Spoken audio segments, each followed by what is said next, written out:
Hey, there we are. Take that out of there. All right. Hey, Ryan, you good? You're like chilling. Like, yeah, that's Paddington 2. Let's do this.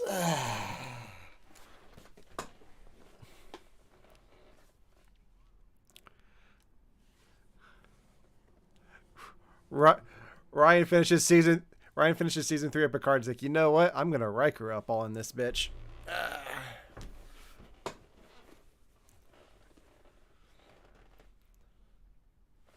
You,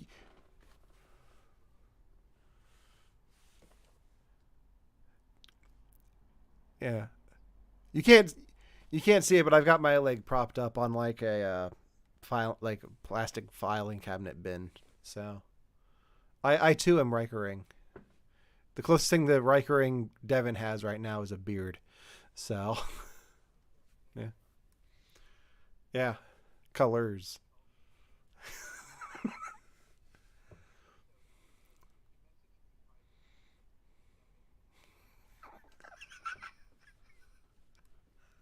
I did. It was not.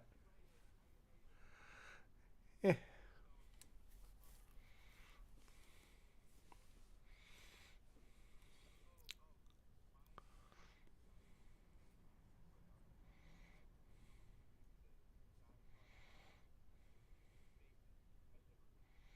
Mm. Well, on that note, um, let's get into it. Hey, everybody. Welcome to You Have to Watch This podcast. I'm Alan. And today we're talking about one of Devon's picks for the week, the 2017 film Paddington 2. But before we get into that, we like to talk about things that we've watched in pop culture over the last week. Evidently, these guys have done nothing, so they don't have anything. Devon's been watching Frasier, but we'll save that for a later time when he's watched more Frasier. I watched something though. I if I brought up the Picard finale, Ryan and I would just go on for an hour. So I'm not gonna do that now. If you want to hear me, two thumbs up, two thumbs up.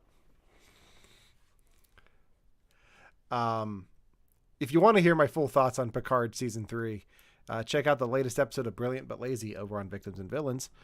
And stay tuned there for my thoughts on Mandalorian season 3. But I mean, my thoughts are positive. I'll leave it at that. Yeah. But the one thing I did watch that I did want to talk to you guys about, because we have a theme of blue going on with Paddington 2, is I want to talk about something that led the Blue Ranger. Mighty Morphin Power Rangers Once and Always. Oh wait, you guys aren't coming through. Can you guys talk once? Yeah, can you hear me? Can you hear me? They can hear you now. Oh, good. Okay, excellent. I guess I'll have to fix that in post. Oh well. No worries. That's what it's here for. Yeah, These things happen. it happens. It's been a week, guys. Oh, I'm sorry. In the words of Jack Donaghy and Liz Lemon on 30 Rock, what a week. Lemon, it's Tuesday. Totally fair. Yeah. So yeah, going with the theme of blue for this week, you know what? I'm just gonna start the show over. I'll trim it later. The whole thing. Let's do it. Yeah, let's do it. Do it live. Hey, everybody, welcome to You Have to Watch This podcast. I'm Alan. I'm Ryan. And I'm Devon. And today we're going to talk about the 2017 film Paddington 2 that Devon made us watch for the first time. Before we get into that, we like to talk about things that we've watched in pop culture. There's been a lot going on, but we won't bore you with that right now. But we are going to talk about one thing that I watched last week, the 30th anniversary special for Mighty Morphin Power Rangers. Mighty Morphin Power Rangers Once and Always, the reunion special that featured 2 of the 5 original Rangers. Oh. And then some of the replacements. Actually, no, all of the replacements for the Mighty Morphin Rangers. The second wave. I won't say replacements. The second wave of Mighty Morphin Power Rangers. But yeah. So did you guys didn't watch this at all? Listen, it was always like a threat for this last week that I saw it was released. I'm like, I'm just gonna watch it. I'm gonna watch it and surprise Alan, and it just never happened. I'm going to watch this. The Power Rangers are still cool to me. I like what they look like. I think they look like a very cool thing. I love that it looks like it's going back to original form. I can't wait to watch this, and I cannot wait to hear your thoughts about it. Ryan, any interest in this? Yeah, no. I have interest. I remember seeing the commercials like crazy, and then all of a sudden the commercials stopped, and I didn't even think about it till now. I didn't even know that it was out. So I mean, yeah, I'm gonna try to check it out. It is interesting to me. It was hard for me to find on Netflix. Like I actually had to search Mighty Morphin Power Rangers the day it came out. I had to search it, which is weird. It wasn't #1 on Netflix? No, I had to search Mighty Morphin. Maybe my Netflix just didn't refresh, but so I watched it. I have mixed thoughts. I enjoyed it. Like it's a lot of fun. It's not great. Like what? It's so we watched the Mighty Morphin Power Rangers movie for this podcast last year. We watched 2 movies for this podcast. But do you remember the CG Megazord in the Mighty Morphin movie? I do, yeah. They do a CG Megazord again, and somehow the graphics haven't gotten much better.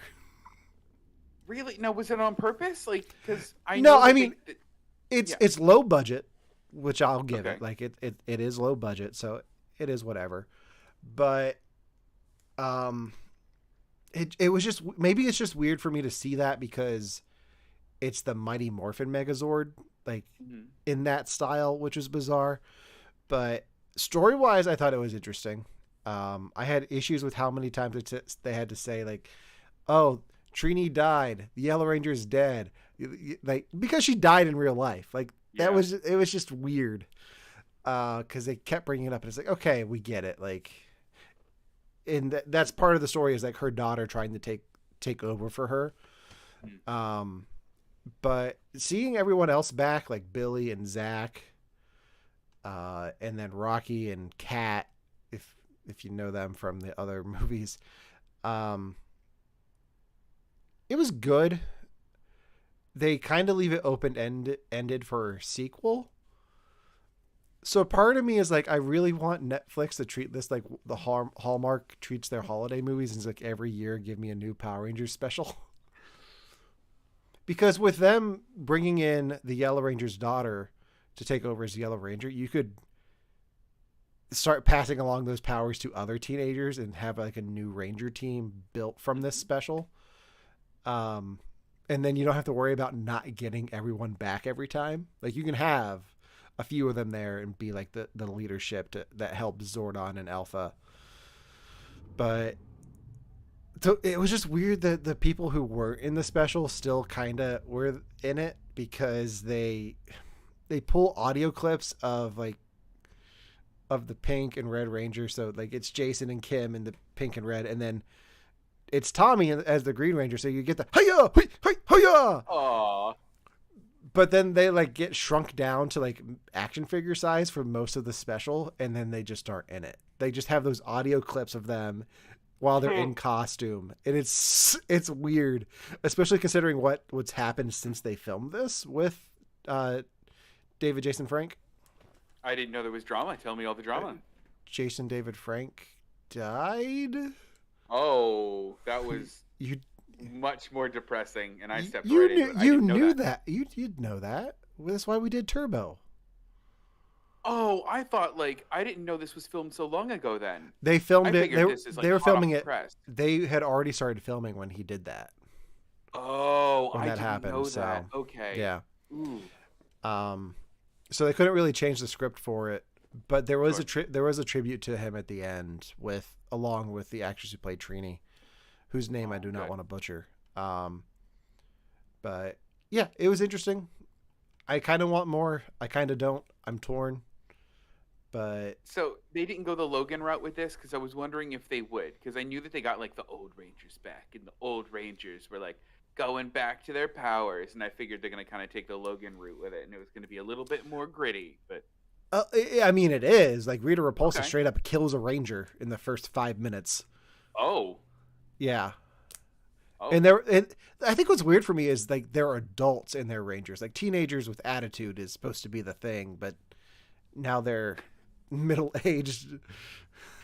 He's like filing his taxes. Gen and Xers with attitude. Rubbing Bengay on his back while doing the flips. May the power protect your 401k. What do you think their retirement is like? Do you think it's good? I mean, No. well, No. No, it's just they recruit you, you get paid while you're doing it, and then you get released and you get PTSD. Yeah, I mean, what kind of workplace skills do you then have after that? Like, there's no transferables there. so they all have side gigs. So Billy owns like a tech company. Oh, of course he does. Zach supposedly is a senator. Good. Yeah. Yeah. That's my They're thoughts. probably playing darts with those characters like side hustles. Did 'Cause- he give really impassioned political speeches in the middle of his fights? No. Okay, it's like, this is where I stand on immigration. Ah, that's what I want. It's just a hold on. I got to talk to CNN via satellite. Yeah, hold on, putties. Like 1 second. I do want to watch this movie. Are they not running any, like, is there no, like, Power Ranger team at the moment? There is. This is something separate. So Okay. originally when they announced this, I thought it was going to be a episode of that where they cross over, but this is its own thing. And if they can keep doing these as its own thing, I'm here for it. But this isn't the first time they've crossed over, right? Because I've seen pictures of, like, 8 shit million Red Rangers, Mhm. like, all fighting. They've Rita done Repulsa. they've done that. They've done like Mhm. these Rangers have pretty much all come back in some form for an episode or so. This is the first time they've gotten a team back together like this, like the original team. Like they haven't had them all together for their own story since like Turbo. Wow. So that's the last time we've seen most of them back together. So Mhm. and I know and people are here alone. for Paddington too, but I do really care about the Power Rangers movie. Like, this is great. I We mean, can keep on talking. I'm good. like I said, they set it up for more. So in my eyes, this is the third in a trilogy. So What was the first? the first Power Rangers. Oh, the So you first had the Power movie. Rangers movie, Turbo, and then this. Oh man, they didn't bring back the weird stuff from Turbo, did they? Which weird stuff. All of it was the weird stuff. Here, I'm gonna Google the weird stuff from Turbo and give you a more specific. answer. There are no mermaids. There are no little like Ewoks. I think that's more what I was referring. They do mention Zordon's home planet. They bring Okay. in a lot of stuff from other Power Rangers teams, which is interesting. Like they mentioned Space Patrol Alpha, which there was a whole season called Space Patrol Delta. So, yeah, That's pretty cool. yeah. So it's all under like one continuity now, which is nice, and they're addressing other things. So, Oh, that's very cool then. but I like that. yeah. So that's my thoughts on Mighty Morphin Power Rangers Once and Always. I can't wait for the sequel twice and again. But Good. that leaves us with today's main topic, the 2017 film Paddington 2, which is Devon's pick for the week. Devon, why don't you tell the folks why you had us watch Paddington 2 to begin with? Like, what brought Paddington 2 to your attention? Listen, so I have had certain members of my family ask almost on a not a monthly basis, but pretty often, Devon, have you seen Paddington 2 yet? And I would always go, no. And they go, how dare you live in London and call yourself a Londoner and not have seen Paddington 2? I'd always heard that Paddington 1 is just all right. Paddington 2 is a must watch. Then the thing that further solidified this for me was it appearing in the, what is it, the Unbearable Weight of Massive Talent. where Pedro Pascal lists it as his number 2 favorite movie, and that it made him want to be a better man. It was at that point where I went, okay, I now need to stop doing this, and I need to just shut up and watch Paddington 1 and Paddington 2. That was why I had watched it. So you're here because of The Mandalorian. Really, I am. I'm really here because of that. Pedro Pascal has my whole heart, and he's recommending me movies. So I need to know. I had passed this on to the both of you as Paddington 2 with the option to also watch Paddington 1. Before we dig into Paddington 2, I want to know, did either of you actually watch Paddington 1? No. Nope. No? All right. So what I'm going to do is I'm going to break it down really, really fast for you. It's exactly what you think it is. Wait. Can I guess what Paddington 1 is? Yes. Guess Paddington 1. Okay. Yes. Paddington 1 is Paddington comes to London and is taken in by the family, and they're at odds for a bit, but then by the end of the film, they decide to bring him into the family. I mean, sure. That's not overly wrong. You're missing a side plot, and it is the most British side plot villain ever. Is it Doctor Who doesn't like Paddington, so he's trying to kick him out? It's not, actually. He's just there in the background. Doctor Who not liking Paddington and trying to kick him out is always part of it, and it's always brilliant. Ryan, I'll give you a quick guess. What is the villain's main motivation? It is the most British motivation you will ever hear. Paddington Bear actually likes good food. Hold on. I'm going to put a pin in that because you make me sad.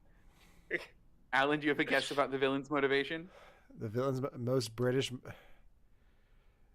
Does it have to do with land? Does it have to do with land in India? Oh, you're so close. Actually, it's weird. So first off, the villain in the first one is Nicole Kidman, who does an amazing job. Her motivation is that she wants to take something that doesn't belong to her, Paddington, and put him in a British museum. So what happened was Alan and I took the other two of the top 3 stereotypes and hit those instead of the main one. Yep, that's absolutely what you did. Yeah. That's fantastic.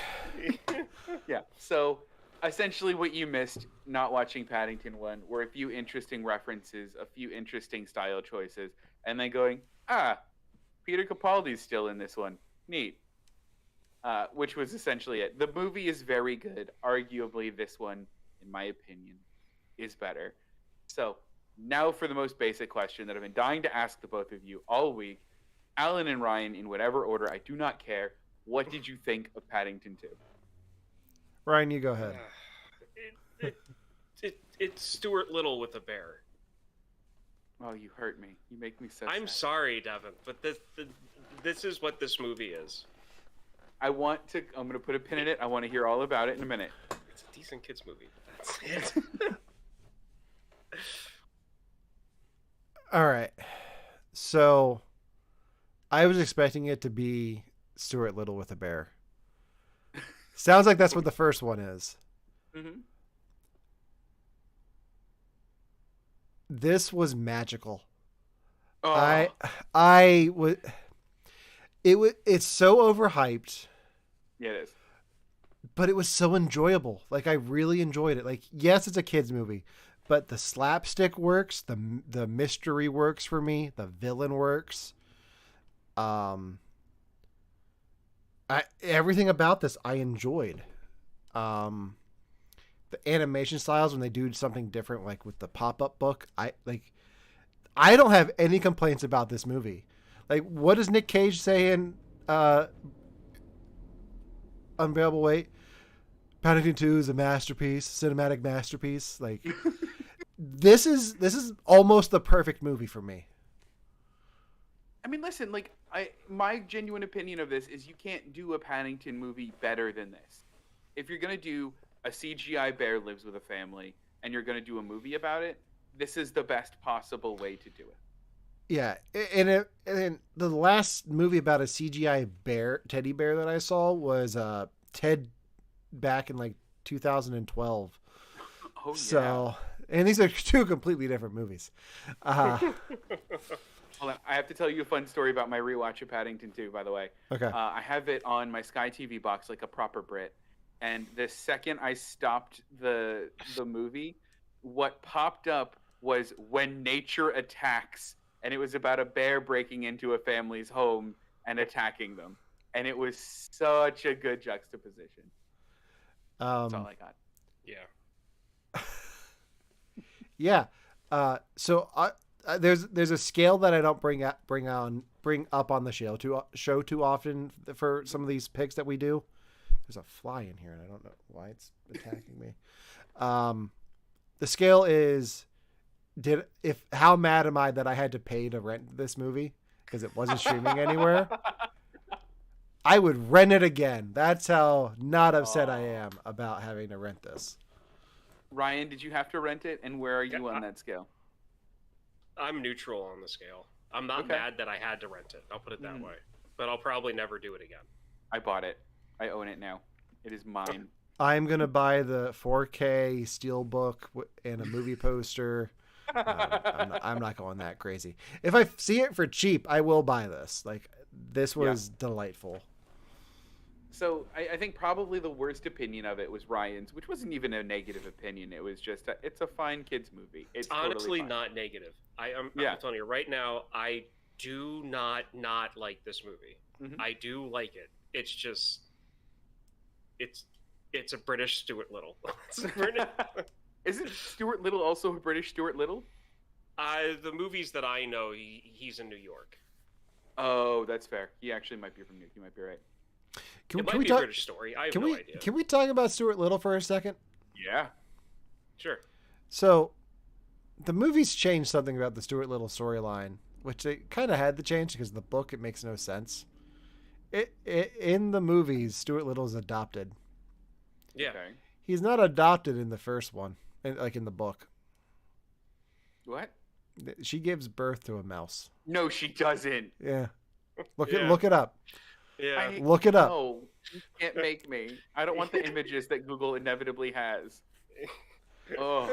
All the fan art on DeviantArt. No, don't want it. Don't want it. Stop it.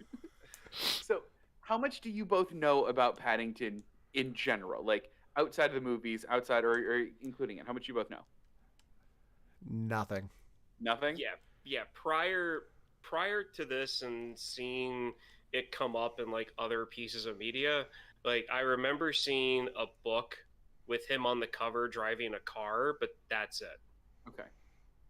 So Paddington was my breakout role in 3rd grade as a young actor.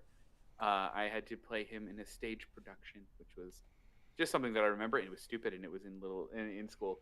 But I always had this like weird connection to Paddington because I always loved him. So I looked up the whole history of Paddington the character, and it's actually really interesting and a weirdly dark story as well. So Paddington, just to give you a quick history, was made in the 60s by this man named Michael Bond. Michael Bond based the character of Paddington around what he had seen during World War II of Jewish children from Europe being sent over to London and the UK with the tag, "Please take care of this child," around their neck. And that's what they would do, is they would just send them over. He then was walking through a store one night, saw a single lone teddy bear, and went, "Oh, it reminds me of those kids. I'm going to make a kid's book." And that's kind of where the whole notion of Paddington went from, or came from. Because he's a Brit who made it, he was originally supposed to come from deepest, darkest Africa. But somebody had politely reminded him there are no bears in Africa. Yeah. This is something I want to talk about first. Yeah, let's do it. I find it funny. Yeah. What? No, go ahead. Okay. I find it funny that of all countries that a movie about a friendly, polite bear and his family would come from Britain, when a movie like this with a bear would be done completely different in the US. And in fact, they did. It's called Cocaine Bear. The two are similar. Because we know how terrifying and how violent those creatures can be, even though they they look like you just want to walk up and hug them because they're so Oh. cute. But they will rip everything out of you. They will rip everything. Yeah, we don't have many natural bears over here in the UK. I can tell. I mean, you have Winnie the Pooh. He's a bear. Who was also somebody's best friend during World War II. It was a little bear cub that he had met. Man, they just get all of their ideas from like orphan bears, don't they? Like, listen, everything in the UK starts incredibly dark and then turn into kids things. What I was going to say before is I didn't want to let the moment pass without acknowledging Devon's Katharine Hepburn impression. Listen, I've been working on it all day. Yeah. I appreciate it. Thank you. Yeah.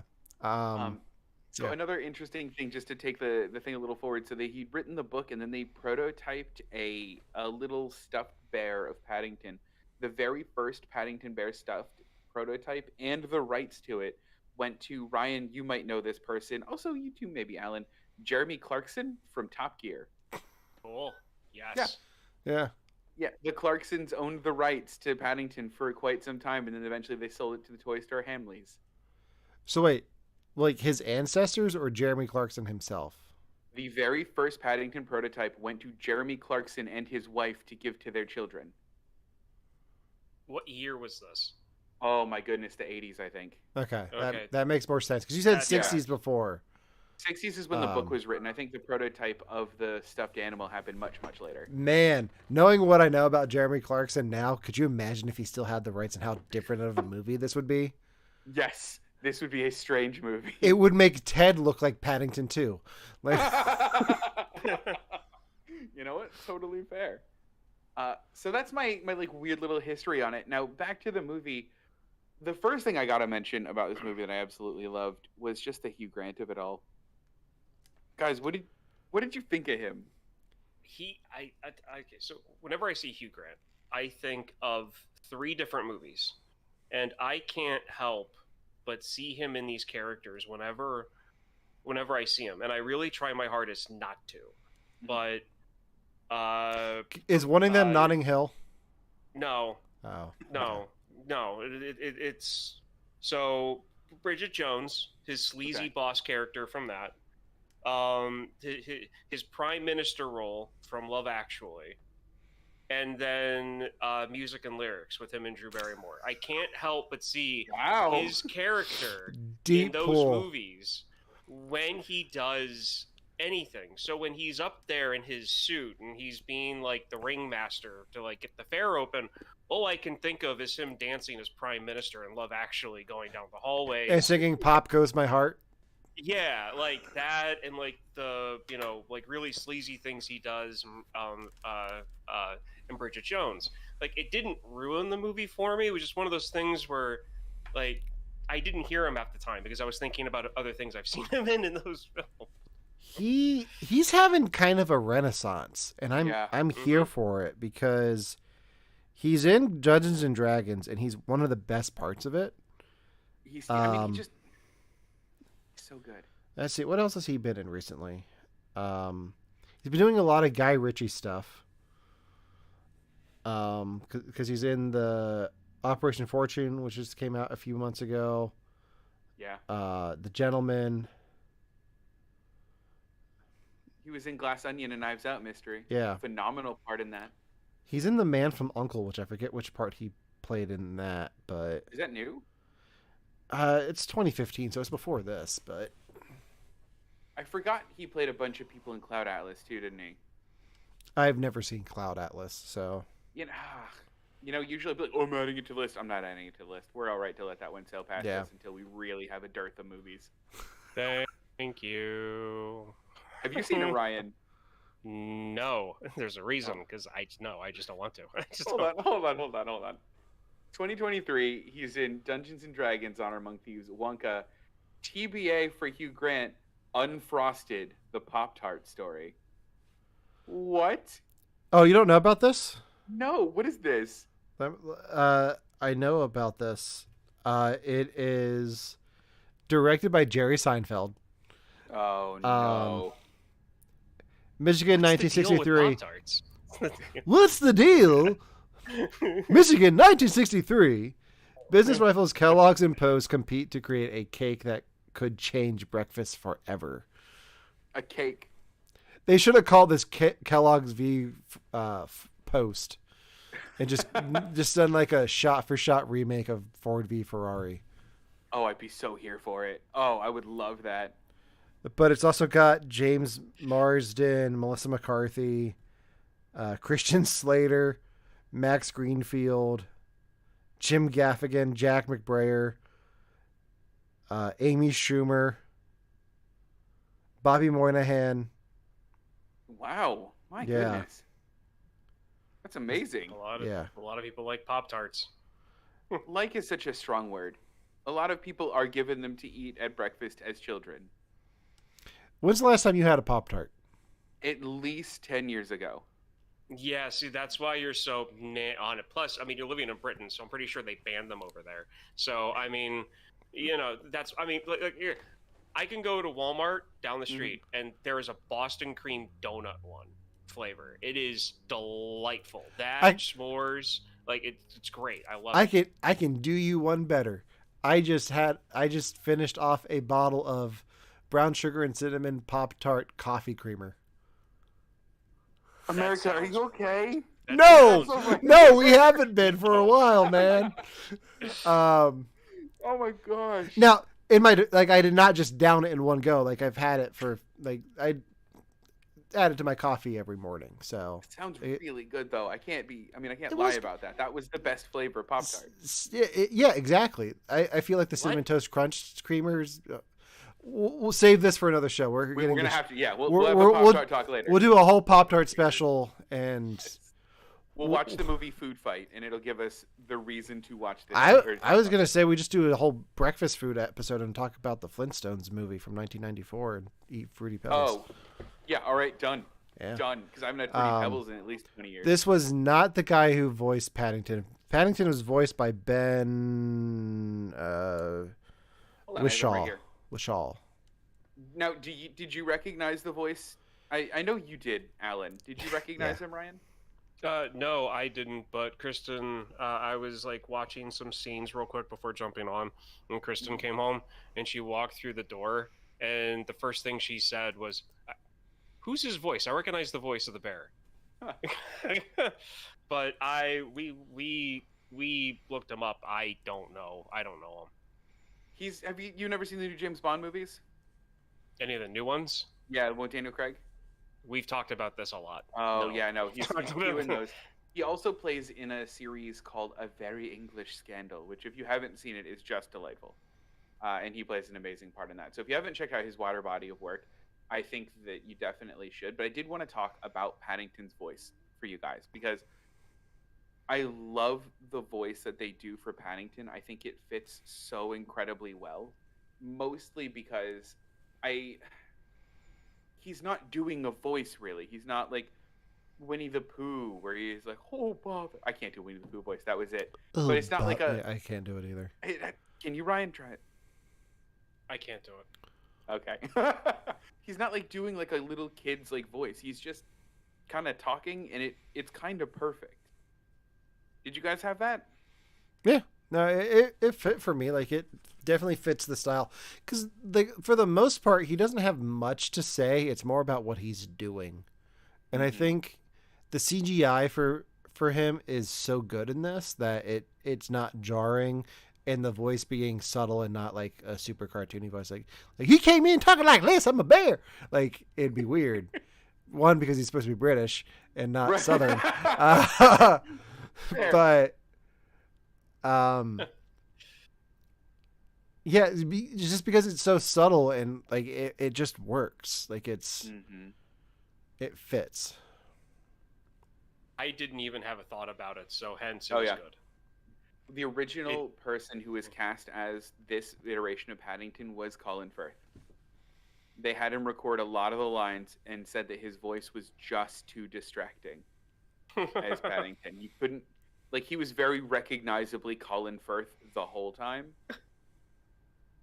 Which, like, I think I can see. He also sounds funny. I want that cut.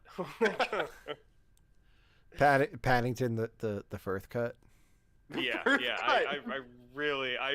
I really want that. But I really want him to lean into it though. Like I just want it to be him. Like don't even hide the voice. Just say it the way he would if he was being the character. Live action. After seeing Paddington 2, though, the Colin I want to voice Paddington is Colin Farrell. Because I really just want to take scenes from Banshees of Inisherin and cut it into the prison stuff. Literally during the prison scenes, I was like, "You think they're Rowan? I think they're Rowan. You think they're Rowan? I think they're Rowan." Yeah. How? Like, Okay, so like when they split, like when he abandons it. I thought we were friends. we were friends. Yeah, exactly. You're just what do you boring, guys think about Paddington. what do you think about the cameos in this? Because there are an extreme amount of British cameos in this, and I loved all of them. Okay, so whenever I watch a movie like this and these people start showing up, my brain, and I don't try to do this, I don't know why I do this. My brain automatically goes, were they in Harry Potter? Yes. Were they in Harry Potter? No, I've seen something else. Were they in Harry Potter? Yes. Like, my brain does that, and I can't turn it off every time I see one of these. I mean, it's fair. So the list of actors that were also in Harry Potter were Michael Gambon, Brendan Gleeson, Jim Broadbent, Dame Julie Walters, Jessica Hines, and Imelda Staunton were all also Harry Potter actors. Michael Gambon's just the narrator, right? Yeah, he's just the narrator. Okay. Yeah, but that's our Harry Potter crossover. In case you're wondering, I mean, you guys have a favorite cameo? I liked Brendan Gleeson. Yeah, because I knew like I like how his character changed a bit and then went back to his old ways, but then changed, like it came full circle twice. he did. So I liked his cameo, but and not just because of the Banshees of Inisherin the comparison. Like I just enjoyed his role in it. I like him in anything, and it's nice to see him not being like dropping F-bombs in like in a kid's movie. Because even as Mad Eye Moody, he's like very angry and crazy, like mad, or you could say. So like it's nice seeing him do like something a little bit smaller, like a little bit more subtle. So, Brian, did you have a cameo that you liked? I mean, not to steal Alan's, but Knuckles. No? I mean, I like the chef. I mean, you're talking. That's the guy you were talking about, yes. right? Yeah. Yes. Yeah. And it's the fact of like, it reminded me a lot of a few of the episodes of Orange is the New Black that I've seen, where like Red is in the kitchen, and so like the main character like deals with her about the food, and they're like, oh, don't. It's like, oh, don't let her know you don't like the food because then you're not going to eat, and that whole thing. I'm like, oh, look, I'm watching a kid's version of Orange is the New Black, but I mean, it's pink is the new white. So I mean, so the other one for me is Peter Capaldi. Oh yeah. Because outside of Doctor Who, the other thing that I know him from is The Thick of It, which is not a kid's thing. No. It's super like I think he has the record for the most F-bombs as in character for that. So someone once told me that House of Cards was an American version of The Thick of It. No. Veep. Veep is. Veep was the American version of The Thick of It. Veep was the American. It's not like a remake like The Office was, but it's the American equivalent. Like it's the same kind of style. My favorite cameo, just to go back to this quick, was Richard Ayoade. I love him in everything he's in. He's best known for the IT Crowd. Okay. Yeah. Oh, him. Okay. Yeah. There's this conglomeration of British comedians that are on everything. They're on every channel, on every like talk show, on every travel show, and Richard Ayoade is making his rounds, and he is always a delight. So I just like seeing him in anything. Okay. Cool. So the other thing I wanted to talk about was you had mentioned this is Orange is the New Black of kids movies. No. I mean, just the prison stuff, like in the cafeteria and like that whole thing. Like that's my only connection right there.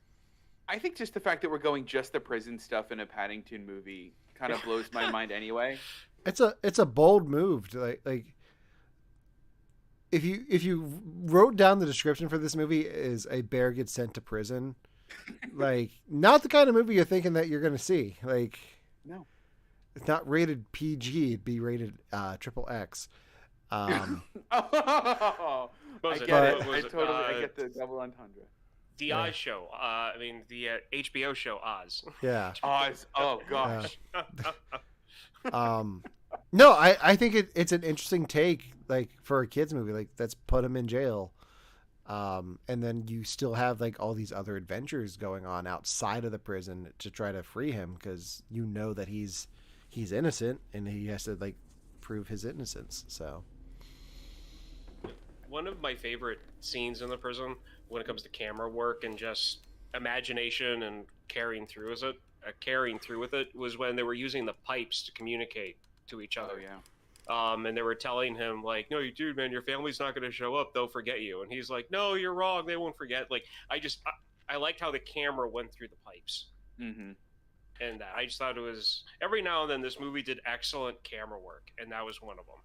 Well, I think for me, a lot of the visual aspects of this movie are really striking. I mean, for me, like two of my favorite scenes in the whole movie are the first one when he's walking through a pop-up book with his Aunt Lucy, yeah, which I think is just gorgeous. And then there's another one where he's missing home when he's in jail and he sees plants start to grow around him and then you see him in the jungle. And it's that like those fantastical elements, or even when the prison opened up and you could see them little kind of like the opening bit to the Netflix one with the superheroes. They do the same thing and I can't remember what it is. It's the Umbrella Academy. oh okay, They do that in Umbrella Academy. They also do it in Paddington 1, but I love that like visual effect. Like, what an amazing thing! Like, did you guys have any favorite visual moments? the pop up book for me was definitely one of my favorites. But even the opening scene with them rescuing him from the river, Mm. I enjoyed as well. So The pipes. The pipes. The pipes. It was a good scene. It was a really good scene. I mean, definitely the pop-up book, but that was already taken. So I wanted to, I you need know, to find something different. yeah. Let me think. So, the one thing that I thought was incredibly funny about this was what was her name? Sally Hawkins, who plays Mrs. Brown or Mary Brown in it. yeah, Came fresh off of Shape of Water and came fresh off of doing very intense underwater scenes in Shape of Water, only to learn she has to continue to do an underwater scene or two for Paddington, and how sad that must have been for her. Unless she liked doing underwater stuff. It doesn't seem like she did. The impression I got from what I read about it, it seems like she Okay. went, ugh, not more. yeah. I feel like the only actor who likes doing underwater stuff is Kate Winslet. Because she was like setting like records for Avatar 2 with some of her stuff. she really? Yeah. She was underwater. She broke like her own, like kept breaking her own records for how long she was underwater. I don't think she gosh. broke any world records, but she was getting up there. Like of the cast of that movie, she was able to stay underwater the longest. So Good for her. I think at one Wow. point she came up and was like, "Did I die?" That's terrifying. I really hope James Cameron just came up and was like, "No, Rose, you're fine." So, did this movie make you both want to go out and immediately buy Marmalade like it did me? No, I'm not a huge fan of marmalade. No? No. Ryan? No. It's No. it's too. I'm more of a jelly fan or a Okay, jam. okay. Like, give me or a good, not even a jam. Give me a good preserve. I'm not a huge fan of marmalade. No? Okay, well, I want you both to know that in preparation for this movie, I made a marmalade sandwich using Paddington approved marmalade. that we get here in the UK, I, and I'm going to spend the remaining 11 minutes of the podcast slowly eating it while we don't talk. can you give us a cross section of it? Like, can you cut it in, like break it in half so we can see the middle? Rip it in half or something. Yeah, there we go. Oh yeah, that's what we're looking for. Yeah. There it is. There's all that marmalade in there. Yeah. Perfect. See, to me, like that Beautiful. was one of the like when they save him, and the aunt is describing him, and she's like, and he likes his marmalade, and I don't think she says like a good lad or something like that, but I feel like the line should have been there.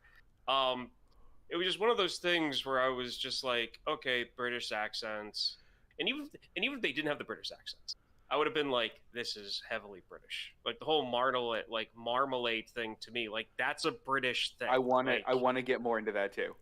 Like that's a British thing, and yeah. Devon, can we just acknowledge the fact that Ryan did a voice without us like making him do it? Like, I know, it made me so happy. Listen, you're gonna convert to our side soon. Yeah. We'll have you doing the next one in a full British accent. Tune in next week when Ryan just does all of Mrs. Doubtfire. Hello. Hello. Daily. So what kind of marmalade is on that sandwich right now? It's orange. It's just orange marmalade. So specifically, this is, I think it's Robertson's brand marmalade, which actually has a Paddington on the label, which is why I bought this one. Sell out. Not the Co-op brand. Bear sold out. I know, sold out. I know. So Ryan brought up a good point. There are a lot of Britishisms in this movie, and a lot of British sentimentality in this movie. What was the most striking to you? What was the most weird to you? What was the most funny to you? It could be any of those. It doesn't have to be all of them. Okay, so I think I'm going to combine everything into one. Okay. And it's going to be just the way that, like, British mentality about law and order, about the way that they like to just be left alone, the way that they like other people to be left alone, and British snarkiness. The Doctor Who comes up to let the neighbor know that Paddington Bear's on his roof. Mm-hmm. And the guy's like, oh, yeah, no, he's cleaning my windows. And then Paddington Bear's like, oh, he's, do you want me to, clean your gutters? Like, sure. Yeah. And then the, neighborhood watch guy, who's not even like a neighborhood watch guy or whatever, like, he's like, he calls him an undesirable, first off. Mm. And there you've got that old school, like British, we're British. We don't, we don't want any changes to things, like that mentality that they used to have. And he starts talking about him negatively, and then he's like, oh, but I'm to watch the neighborhood, the whole honor and just and suit of armor type, feeling of knights and stuff. And then the guy's like, oh, is it because you bought that yellow jacket? Yeah. And then he closes the door on him. Perfect. That entire scene to me is just oozes with British culture, modern British culture out of it. Oeuvre, if you will. Yeah, there you go. I think just the British humor of it all is part of what made it enjoyable, because most of the British humor I'm exposed to, that's not like the silliness of Monty Python or the harshness of Ricky Gervais. It's usually pretty vulgar, the thick of it. Mm-hmm. And just having it not be that, I enjoyed. Just having it be light and fun and witty and smart. I enjoyed that without the, if Paddington was dropping F-bombs, it would be weird. It would still work. It would just, it wouldn't have been as enjoyable for me. Yeah, I can totally agree with that. And the one thing I think I liked about this too is I find that a lot of British humor tends to be a lot of kind of sexual innuendo, and there wasn't almost any of that in this movie, and I really appreciated that, because sometimes I'm just so over that kind of humor. Yeah, especially when you go into a prison. I don't know what British prisons are like, but not like that. Yeah. Not that I know of.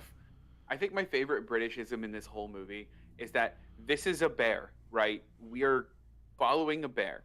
It can kill people, and they do often. Paddington's ultimate move is a hard stare. That is the most British thing I think I've ever seen. I've been the recipient of a British hard stare before. It is almost exactly as described in the movie. Did you deserve it? Oh, 100% I did. I was sitting in the Okay. guy's seat on a train. Was it? Hey, whoa, what? So I was on a train. I didn't understand how the seating system worked, and I was sitting a row ahead of where my actual assigned seat was. So instead of coming up to me and going, "Excuse me, sir, I believe you're in the wrong seat," the guy instead took his ticket, looked up at the seat, looked down at his ticket, looked up at the seat, looked down at his ticket, looked up at the seat, looked down at his ticket, looked up at the seat, looked down at his ticket, and then proceeded to give me a hard stare until I understood that the source of his confusion was in fact me and that I should get up. All of this was nonverbal. I feel all of it right now talking about it. I just would have sat there until he would have said something, or until I would have actually figured it out on my own. Like, No, I mean, just went, obviously, that's the thing of like him wanting you to figure it out on your own. "Oh yeah." But something like that would irritate me to enough that I would be like, "Oh, hi, smile," and then just go back to whatever I was doing, even if I knew. Like, he needs to say something.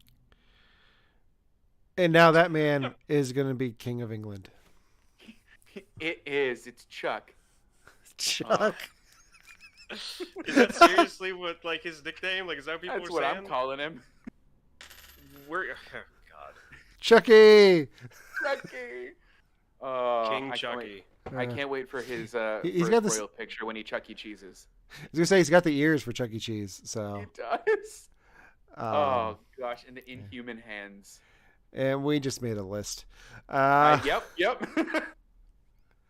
Yeah. Oh, God. Anything else you wanted to bring up? Let me think.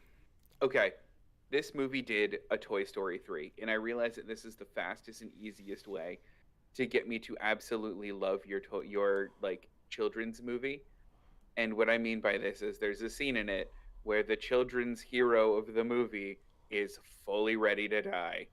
There's a scene in this one where Paddington's like, "Guess I'm drowning to death now," and accepts it and is ready to die, much like the scene in Toy Story 3 where they're just like, "Let's all hold hands and go into the fire together, kids."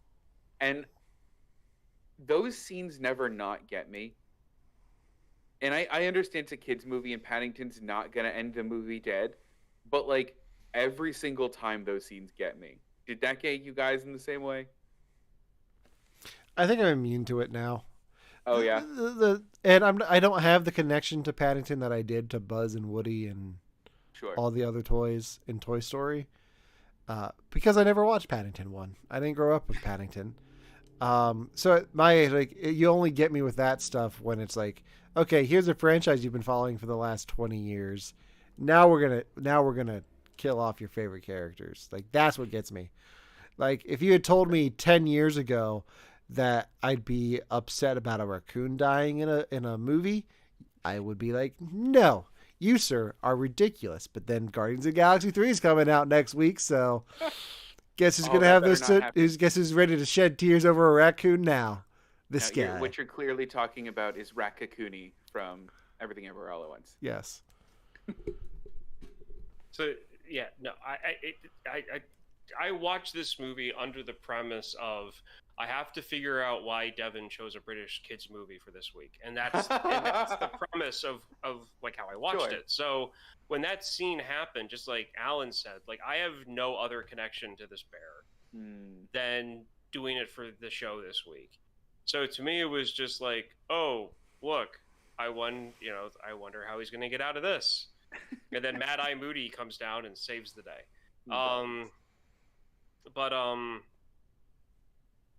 But yeah, no, like it's that only works with me, just like with Alan said. Like it's got to be someone you've been following for a long time, and something that you have like an emotional investment in. Yeah. This wasn't that. That makes sense. So then I think the last thing to bring up about the movie then is how did y'all feel about the end credits song with Hugh Grant? I would watch a whole movie of that. 100%. I'd watch the whole thing. I'm totally blanking right now. I don't remember what I the watched music. the like end credits was. Like I remember watching all that, but I don't remember what the song was, but all I could hear in my head was "Prisoners of Love." Me too. Whis- Yeah. Oh, that's what you're No. talking about. Yeah. Okay, I thought you were talking about the song, like on the credits or something. Yeah. Oh no, where Hugh yeah. Grant's singing and dancing. Yeah. Oh No, man, I want to go. I want to go watch the that was producers now. funny. You got it. But because of this movie, now Brunson is on my list for some point to have you guys watch. I cannot wait to watch that movie. I wanted to for a while. I will give that movie a second shot because I did not finish it the first time I watched it. This was years ago. Okay. So Okay. I like to think It'll- that my it'll be a tastes have while, but- evolved. Yeah. It must have.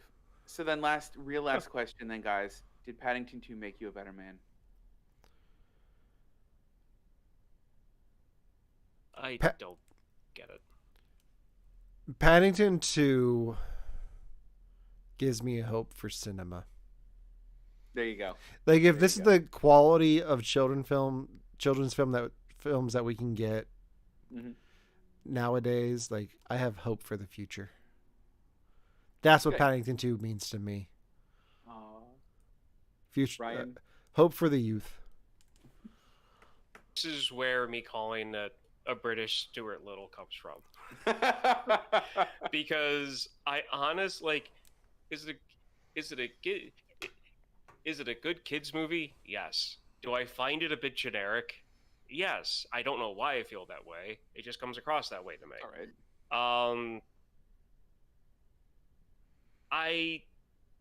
I remember this movie was used against another movie that came out around the same time as like a troll, like just position. And so I remember this movie from that. And I totally kept that out of my head when I was watching the movie because I didn't want my feelings from that whole mess to interfere with this. But unlike what happened with Alita Battle Angel being used to troll Captain Marvel, eventually when I saw Alita, I was like, oh, okay, this movie is actually really, really good. I get why some people were doing the comparisons. Get it. I don't even the joke from Massive Unbearable Weight for Massive Talent. It's just I'm not the whole joke thing to me is kind of falling flatter now than it was before when I saw that movie originally. What movie was this being compared to when it came out? I cannot remember, but I honestly cannot remember. I tried to research it, but I specifically remember seeing people bringing this movie up for a short period of time, maybe like a month, maybe it was like a month or month and a half, where people use this movie to troll another movie's reviews. I remember that. They were trying, it's like, oh, don't waste with this movie, like it sucks, watch this instead. It's so much of a better film, but they were doing it not honestly. They were doing it to review bomb the movie. Oh. But I can't remember what the movie was. It wasn't Ferdinand, was it? I don't even. What's that about? It's a bull. It's kind of the same vein as Paddington a little bit. There's also Cars 3. It wasn't. It was not another kids movie. I do not believe it was another kids movie. Oh, got it. Okay. I just did a search for kids movies for 2017. Yeah, no. I will say that this movie dethroned Citizen Kane as the highest rated movie on Rotten Tomatoes for a little while. I don't understand. It did become the best reviewed movie of all time. I was looking for bad reviews on Rotten Tomatoes, and one person just said, "I'm dead inside and don't like things." 0 stars. 163 fresh reviews, 0 negative critiques. Crazy. It was in the news like yesterday that it was just recently dethroned. By Mario? I don't remember what the movie was, but I remember the headline saying that after one negative review on some site, it was now dethroned as like the top movie. Huh. That's very funny. I wonder who the negative review was. I didn't even open up the article. I just saw the headline. It was Paddington Bear, and it said now dethroned by one bad review. And then it had like IMDb and Rotten Tomatoes as like the first sentence of the actual article, and I just kept on scrolling. That's very funny though. I'm not mad about that. Because I was trying to figure out what movie it was compared to, but I don't know that I'm gonna find it. Honestly, at this point, I don't really care because my feelings about that whole situation are kind of done, are like dead and gone at this point. Sure. Because it could have been any movie that they would have picked to like use to troll another one. It just happened to be that one. You just it don't has nothing like to do with the movie. You just don't like when movies do that, or people do that with movies. Yeah, no, I don't like it when people decide to use one movie to troll another one. Totally fair. It's dumb. But anyway, like it's a good kids movie. If my goddaughter for some reason was obsessed with this and wanted to watch it every single time, every 2 hours, I'd live. That's fair. Well, that's all I have on Paddington 2 then. All right. I guess that brings us to my pick next week. So I've been threatening you guys with this one for a while now since I saw it in theaters. And with the recent closing of the theater that I saw this at, I figured it's only fitting that not only do we pay tribute to the cinema at the Chambersburg Mall that has recently closed, but also talk about the last film that I saw there, which is a salute to Hollywood and cinema, Babylon. I saw a list today that said this movie is going to go down as a cult classic, undoubtedly. And I'm so curious to watch this. But I know how it opens. Yeah. Wait until you see how it ends. You can know how it opens. You won't be prepared for it. I don't want it. I just don't want it. I'm not going to say any more because I want Ryan to be surprised. I want Ryan to be like, I'm not talking about this movie. I didn't finish it. I got 1 minute into the movie and will not watch more. Yeah. That could happen. So that's my pick for next week is Babylon.